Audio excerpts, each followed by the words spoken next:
Assalamualaikum warahmatullahi wabarakatuh. A'udzubillahi minasyaitonirrajim. Bismillahirrahmanirrahim.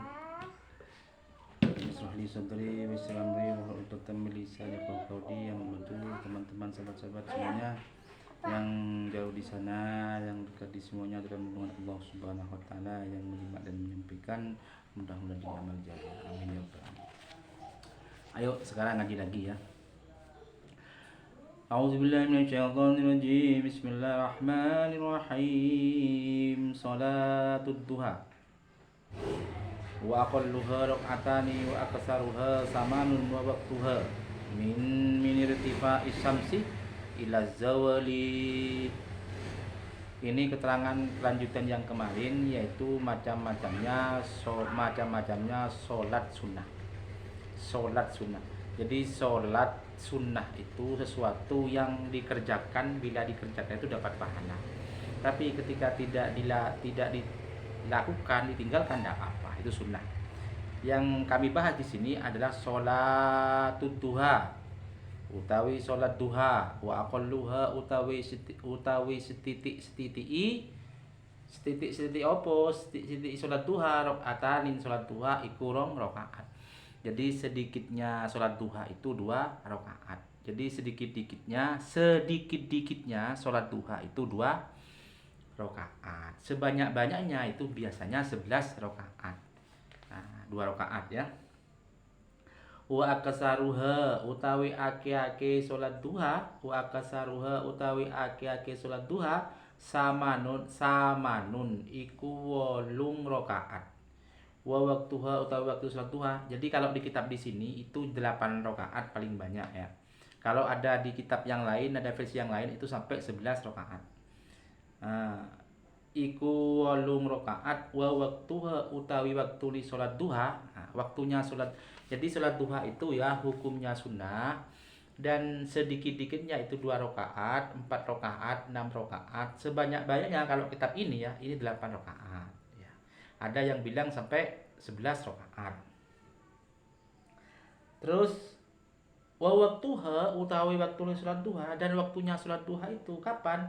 Minartifai iku wiwit saking munjuk. Wiwit saking munjuk itu ketika matahari terbit awal ya. Samsi sarngingi itu matahari ya.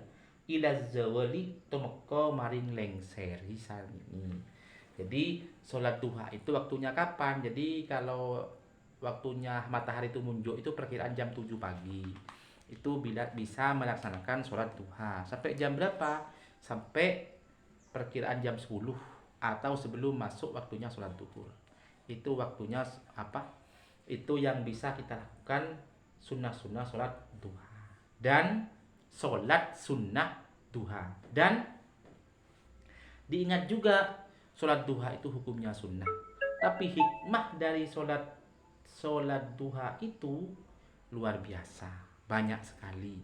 Ya, hikmahnya sholat duha itu bisa melancarkan rezeki, bisa melancarkan segala urusan, bisa melancarkan apalagi, menyehatkan. Jadi orang yang biasa sholat duha itu sama dengan sedekah setiap hari. Dan kalau orang sedekah biasanya dijauhkan dari dohiron wabah tinan, artinya dijauhkan dari penyakit, mara bahaya, gangguan dohiron wabah tinan. Kita lakukan, kita harus istiqomah bisa melakukan sholat duha, akan luar biasa. Dan alhamdulillah saya bisa istiqomah lah, bisa melakukan sholat duha. Dan coba teman-teman sahabat-sahabat yang memang belum melakukan sholat duha, coba kita lakukan sholat duha, maka akan beda dan akan terasa jiwa ini beda dari seperti biasanya. Satu, akan lebih bahagia, akan lebih tenang, dan yang ketiga lebih menyehatkan. Urusan semuanya lancar. Coba kita lakukan, walaupun hukumnya sunnah, tapi itu sangat dianjurkan oleh Rasulullah untuk melakukan sholat sunnah duha yang jumlahnya itu paling banyak 8 rakaat. Ya. Lanjut nomor 4. Tahiyatul masjid, sholat tahiyatul masjid. Wa hiya rakaatan utawi iku rakaat lidahilil masjid. Ketuwe wong kang mlebu masjid qabla julusi ing dalem sadurunge lungguh wong. Nah, yang setelah nomor sholat duha ini adalah tahiyatul masjid. Sholat tahiyatul masjid. Jadi bagi laki-laki yang melaksanakan sholat Jumat itu sebelum kita duduk, jangan langsung duduk dulu datang ke masjid, tapi harus sholat dulu sebanyak 2 rakaat, namanya sholat tahiyatul masjid. Itu kita lakukan sebelum duduk. Usahakan duduk ya, usahakan jangan duduk dulu, langsung kita melaksanakan sholat tahiyatul masjid. Itu hukumnya pun sunnah. Sunnah itu kita lakukan dapat pahala, ditinggal tidak apa-apa, tapi itu sebagai penambal sulam bagi sholat-sholat wajib yang kita kurang sempurna. Ya, ini bisa kita lakukan, bisa kita istiqomahkan, biar akan lebih banyak tambahan-tambahan pahala yang bisa kita dapatkan. Dengan banyak pahala ini, maka hati ini semakin membuat hati ini bersih. Maka hati ini ketika bersih, maka tidak mudah untuk melakukan hal-hal yang jelek. Ketika sudah tidak melakukan hal-hal yang jelek, lebih mudah melakukan hal-hal yang positif, lebih mudah melakukan hal-hal yang baik, maka akan mendekatkan diri ridhonya Allah Subhanahu wa taala. Dan ketika sudah manusia dapat ridho Allah Subhanahu wa taala, akan tidak jauh surga yang akan diberikan kepada kita oleh Allah Subhanahu wa taala, yang pastinya akan dijauhkan dari neraka. Itu urutannya seperti itu. Jadi tidak ahli sholat langsung surga, tidak bisa. Itu harus berproses dulu. Harus melangkah dulu. Semuanya ini memang butuh perjuangan. Semuanya memang butuh butuh usaha yang istiqomah, usaha yang konsisten, ya, dan berkelanjutan. Mungkin siapa tahu dengan melakukan sholat duha, teman-teman yang jadi YouTuber di sana cepat monetisasi, kan gitu.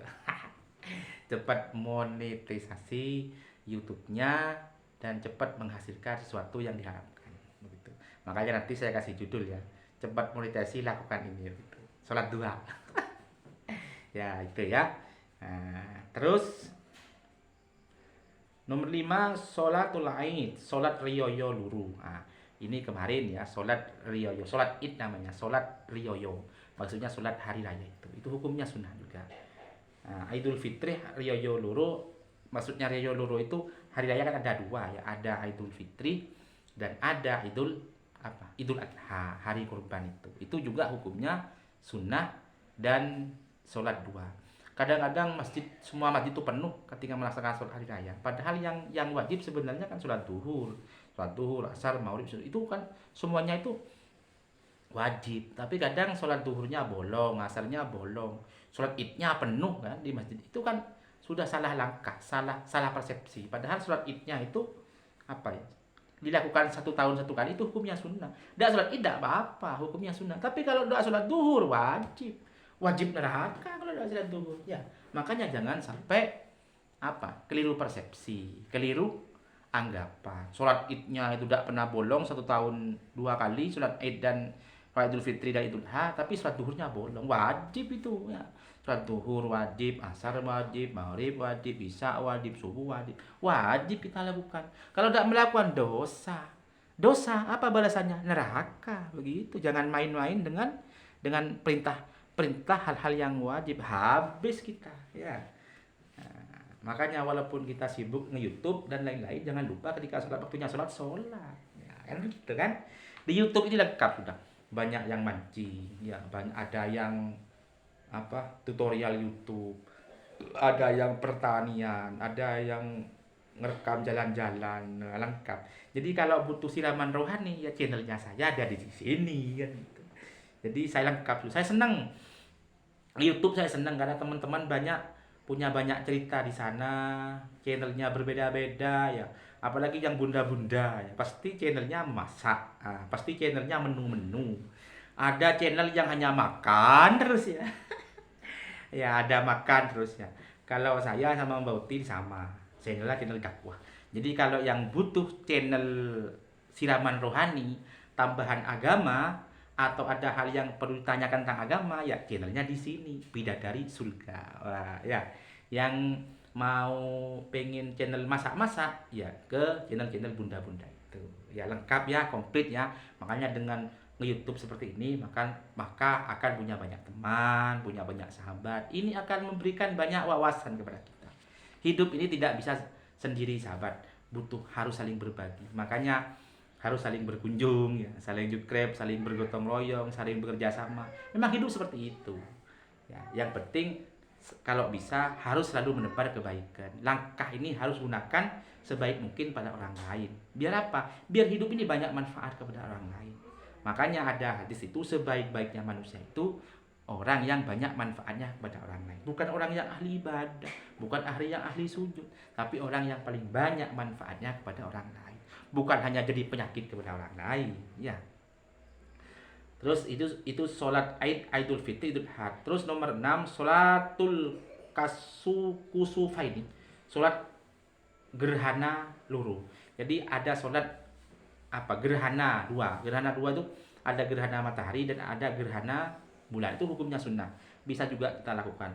Kusufi samsi gerhana serngingi, gerhana matahari, wa khusufil qamari, dan gerhana rembulan. Ya, bulan. Jadi ketika ada gerhana bulan kita sholat sunnah, ketika gerhana matahari kita sholat, maka itu hukumnya sunnah. Ya, itu bisa kita lakukan, bisa kita istiqomahkan, bisa kita terutama sholat duha ya, karena ketika sholat duha juga akan belajarkan rezeki. Ya, mungkin itu ya teman-teman, sahabat-sahabat yang bisa kita bahas, yang bisa kita ngaji pada surah ini. Mudah-mudahan manfaat apa yang menyimak dan menyampaikan, mudah menjadi amal jariah. Amin ya. Ya Rabbal Alamin. Mungkin itu yang bisa kami sampaikan, kurang dan lebihnya kami mohon maaf yang tidak terkira. Kami akhiri wallahul muwaffiq ila aqwamit thoriq. Assalamualaikum warahmatullahi wabarakatuh.